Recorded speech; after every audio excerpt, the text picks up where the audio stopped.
Hello friend, स्वागत है आपके अपने YouTube channel math with M K पर। दोस्तों, इस चैनल के माध्यम से हम क्लास 10 की मैथ के महत्वपूर्ण क्वेश्चन के बारे में चर्चा करेंगे। आज हम कक्षा के गणित के प्रश्नमाला फर्स्ट पर चर्चा करेंगे। प्रश्नमाला फर्स्ट का क्वेश्चन है कि संख्या 6, 72 और 120 का अभाज्य गुणनखंड विधि द्वारा एचसीएफ और एलसीएम ज्ञात कीजिए। देखिए दोस्तों, अभाज्य गुणनखंड विधि द्वारा एलसीएम और एचसीएफ ज्ञात करना है। तो एचसीएफ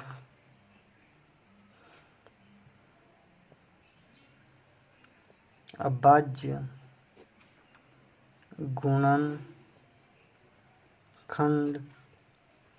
विधि द्वारा, तो सबसे पहले हम 6, 72 और 120 के अभाज्य गुणनखंड करेंगे। तो 6 में हम 2 का भाग देंगे, 2 का भाग 3 बार, 3 का भाग 3 में 1 बार। तो 6 के अभाज्य गुणनखंड क्या आ गए? 2 और 3। इसी प्रकार 72 के अभाज्य गुणनखंड, 2 का भाग 72 में 36 बार जाता है, 2 का भाग 36 में 18 बार जाता है, 2 का भाग 18 में 9 बार जाता है। अब 2 का भाग 9 में नहीं जाता है तो हम 2 से बड़ी अभाज्य संख्या 3 है, 3 का भाग देंगे। 3 का भाग 9 में 3 बार जाता है, 3 का भाग 3 में 1 बार जाता है। तो 72 के अभाज्य गुणनखंड क्या है? 2 into 2 into 2 into 3 into 3।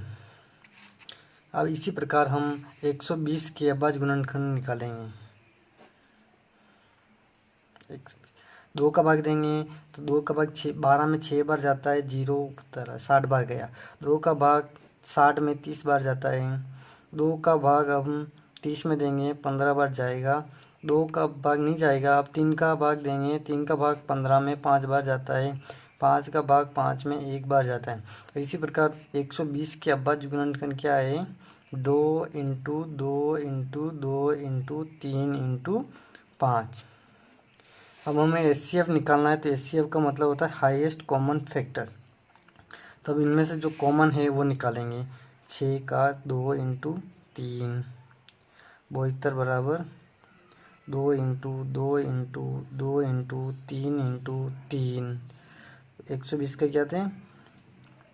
2 into 2 into 2 into 3 into 5। अब कॉमन निकालना है। एचसीएफ बराबर कॉमन 2 इसमें है, 2 इसमें है, 2 इसमें है, 2 कॉमन, 2 यहाँ लिख लिए। 3 इसमें है, 3 इसमें है, 3 इसमें है, तो 3 कॉमन। और 2 इसमें है, 2 इसमें लेंगे, 2 इसमें नहीं है। 3 इसमें है, इसमें भी नहीं है और इसमें भी नहीं है। तो हमारे एचसीएफ क्या आ गया? 2 इंटू 3 बराबर 6। इसी प्रकार हम एलसीएम निकालेंगे। एलसीएम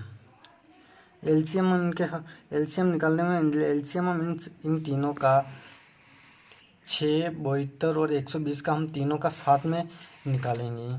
तो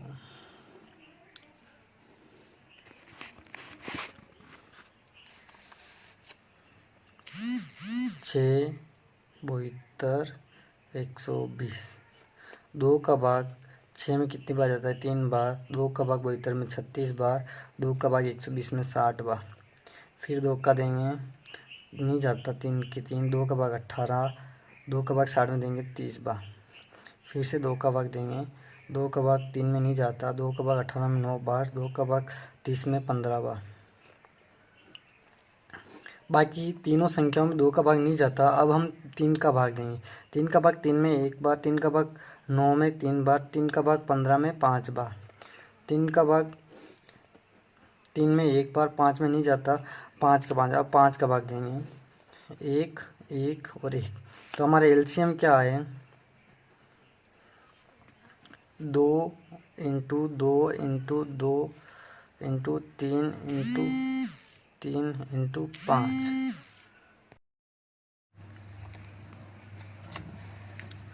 एलसीएम बराबर 2 into 2 into 2 into 3 into 3 into 5 बराबर 360 आंसर। एचसीएफ बराबर 6 और एलसीएम बराबर 360 है। अगला सवाल देखेंगे हम कि अगला सवाल है कि HCF संख्या 306 और 657 बराबर 9 दिया है और LCM 306 757 ज्ञात कीजिए। तो हमें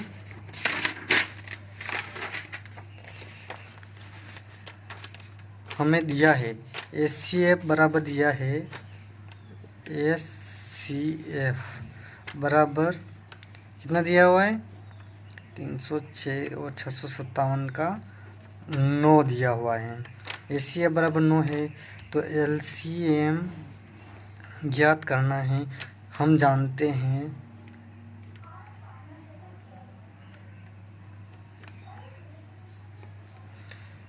कि पहली संख्या इंटू दूसरी संख्या बराबर LCM इंटू HCF। हमें क्या ज्ञात करना है LCM HCF इंटू में इधर आएंगे तो भाग में, तो LCM बराबर पहली संख्या इंटू दूसरी संख्या बटेगा का HCF। पहली संख्या कितनी है 306, दूसरी कितनी है 657, HCF कितना है 9। देखो 306 में 9 का भाग देंगे, 306 में 9 का भाग 9 तरी 27 बच्चे 3 9 चौक 36, तो LCM बराबर 34 इंटू 657। इनका गुणा करेंगे तो कितना आएगा, इनका गुणा करेंगे हम तो आएगा 22,338। तो LCM कितना आ गया हमारा 22,338। ये हमारा आंसर। ये सवाल अति महत्वपूर्ण है। ये सवाल एग्ज़ाम में आने की संभावनाएं रखता है। अगला सवाल, सिद्ध कीजिए कि √5 एक अपरिमेय संख्या है। बहुत ही महत्वपूर्ण प्रश्न है। ये प्रश्न हर बार एग्ज़ाम में आता है। इसकी जगह √2 या √3 आता है, लेकिन एक न एक प्रश्न हमेशा आता है। अतः हम √5 को परिमेय संख्या सिद्ध करनी है।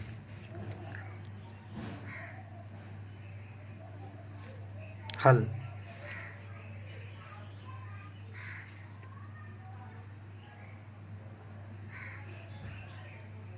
माना √5 एक परिमेय संख्या है। √5 एक परिमेय संख्या है, तो परिमेय संख्या को हम क्या किसके बटा रूप में लिख सकते हैं, P/Q के रूप में लिख सकते हैं। समीकरण नंबर 1 लिखना है यहाँ कि जहाँ P और Q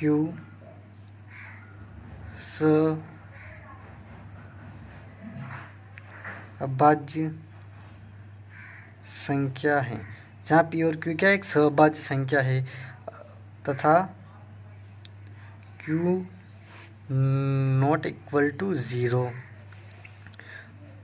अब देखो आगे करेंगे कि दोनों तरफ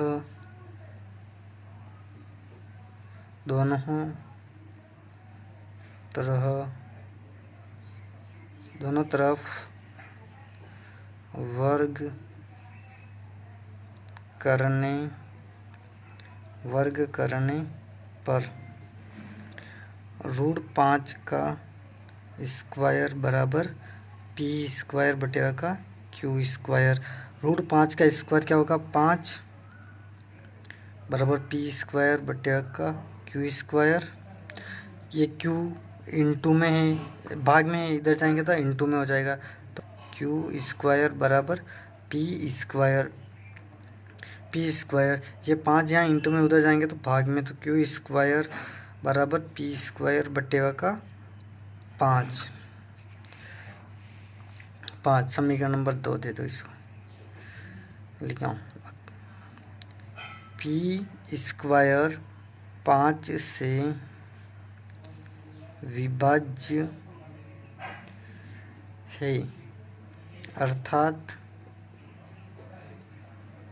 पी भी 5 से विभाज्य होगा।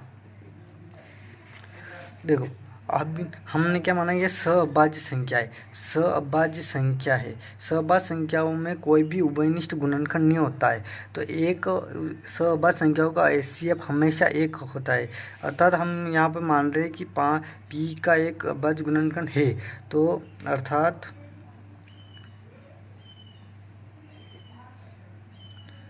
पी का एक गुणनखंड है, अर्थात पी का एक गुणनखंड 5 है।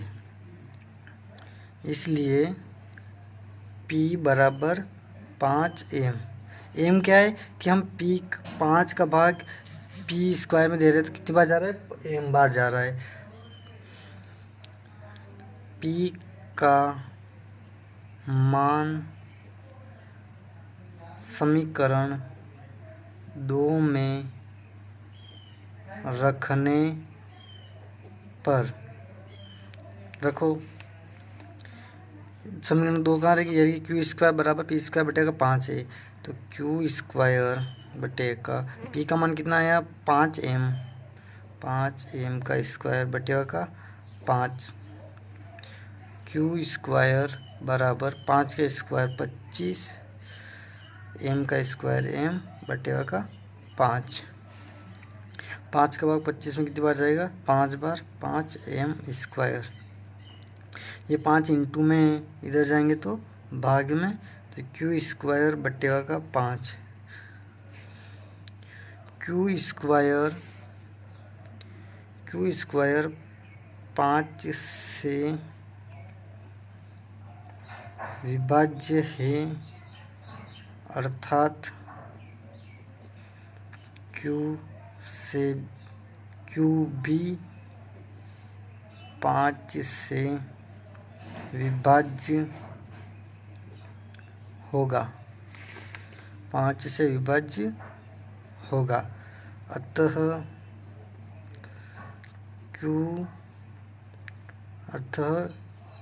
क्यू का एक गुणनखंड 5 है, क्यू का एक गुणनखंड क्या है, 5 है। अतः हमने जो कल्पना की, देखो कि हमने क्या माने कि सहअभाज्य संख्या है, सहअभाज्य संख्याओं में कोई उभयनिष्ठ गुणनखंड नहीं होता है, लेकिन यह P भी 5 से विभाज्य है और Q भी 5 से विभाज्य है। अतः हमने जो कल्पना करी वह गलत है, अतः √5 एक अपरिमेय संख्या है।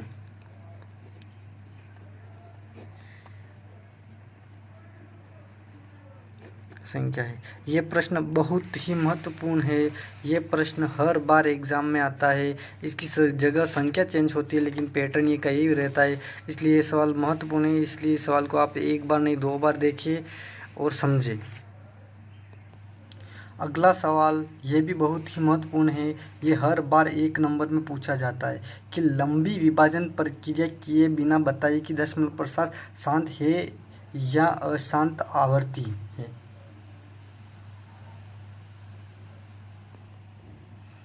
अगला सवाल, लंबी विभाजन प्रक्रिया किए बिना बताइए कि दशमलव प्रसार शांत है या अशांत आवर्ती। जैसे पहला सवाल है 17/8, दूसरा है 13/3125। पहला सवाल 17/8, 8 की अभाज्य गुणनखंड करो 17 बट्टे का बज गुणनखंड करेंगे 8 का इधर साइड में कर लें। 2 का भाग दिया 4 बार, 2 का दिया 2 बार, 2 का दिया 1 बार। तो अब बज गुणनखंड क्या है 2 इंटू 2 इंटू 2। तो 17 का बज गुणनखंड क्या है 2 इंटू 2 इंटू 2 बराबर क्या है 17 बटे का 2 की पावर 3। अतः हमें जानते हैं, अब लिखना है, ये इम्पोर्टेंट है। अतः हम जानते हैं कि किसी परिमेय संख्या P बटा Q में यदि Q का अभाज्य गुणनखंड 2 की पावर am 5 की पावर an के रूप में है, जहाँ am और n ऋणोत्तर पूर्णांक है, तो उसका दशमलव प्रसार शांत होता है। अतः 17 बटे का 8 का दशमलव प्रसार शांत है।